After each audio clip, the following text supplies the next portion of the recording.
সংস্কার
আমাদের প্রিয়তা দেশনায় জনাব তারেক রহমান বাংলাদেশের প্রতি ইঞ্চি ভূমি স্বাধীনতা সার্বভৌমত্ব নিরন্তর প্রাণান্তক বিরোধীরূপ সংগ্রাম চালিয়ে যাচ্ছেন।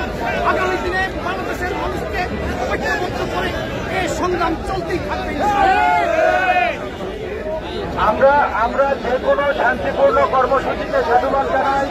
আজকে আপনাদের 3টা অঙ্গ সংগঠনের